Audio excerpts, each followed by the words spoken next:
حضرت عبداللہ ابن مسعود بیان فرماتے ہیں کہ مصطفیٰ کریم صلی اللہ علیہ وسلم نے ارشاد فرمایا، اے لوگو، کوئی بندہ مومن ایسا نہیں جس کی آنکھوں سے خوف الہی سے آنسو نکلے اگرچہ وہ مکھی کے سر کے برابر ہوں۔ اللہ اکبر، اگرچہ وہ مکھی کے سر کے برابر ہوں اور وہ اس کی آنکھوں سے نکلے۔ میرے آقا صلی اللہ علیہ وسلم ارشاد فرماتے ہیں، اے لوگو، اللہ تبارک و تعالیٰ اس کی آنکھوں کے آنسوؤں کو پوچھنے سے پہلے اس پر آگ کو حرام فرما دیتا ہے۔ اللہ اکبر، جہنم کی آگ اس پر حرام ہو جاتی ہے جس کی آنکھوں سے خوف الہی سے آنسو نکلے۔ اللہ اکبر۔ حضرت عبداللہ ابن مسعود بیان فرماتے ہیں کہ مصطفیٰ کریم صلی اللہ علیہ وسلم ارشاد فرماتے ہیں، اے لوگو، اگرچہ اس کے آنسو مکھی کے سر کے برابر ہوں، اللہ تبارک و تعالیٰ اس کے آنسو پہنچنے سے پہلے اس کی بخشش فرما دیتا ہے۔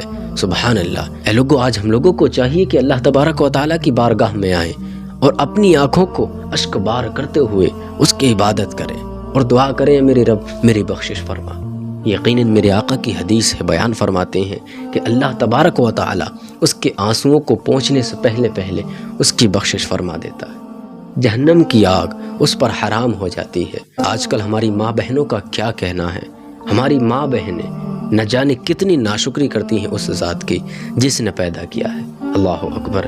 میرے آقا ارشاد فرماتے ہیں کہ جہنم میں سب سے زیادہ عورتیں ہوں گی، عورتوں کی تعداد ہوگی جہنم۔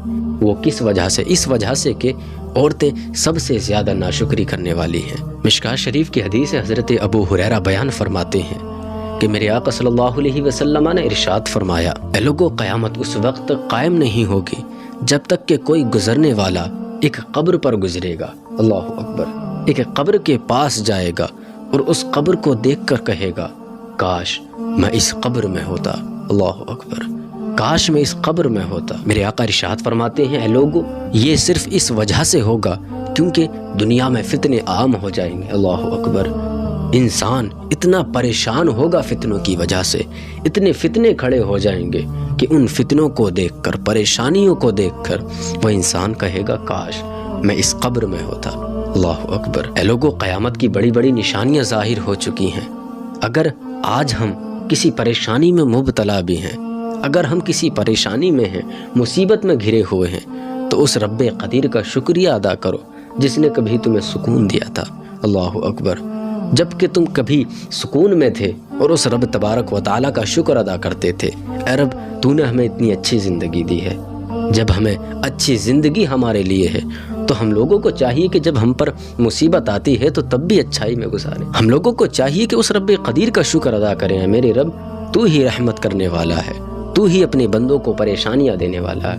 اللہ سے دعا کرا کریں، اے میرے رب ہمیں مصیبتوں سے چھٹکارا عطا فرما۔ اللہ اکبر۔ لیکن آج ہم خدا کی ناشکری کرتے ہیں ذرا سی پریشانیوں پر۔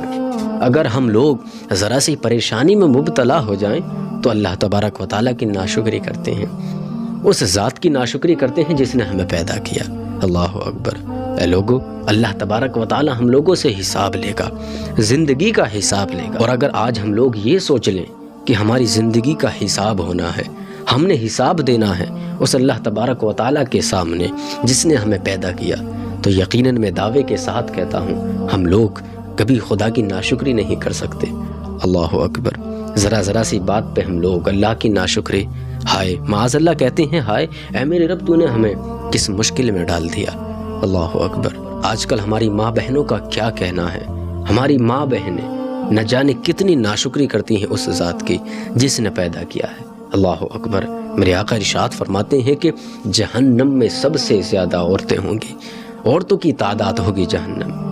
وہ کس وجہ سے؟ اس وجہ سے کہ عورتیں سب سے زیادہ ناشکری کرنے والی ہیں۔ اللہ اکبر۔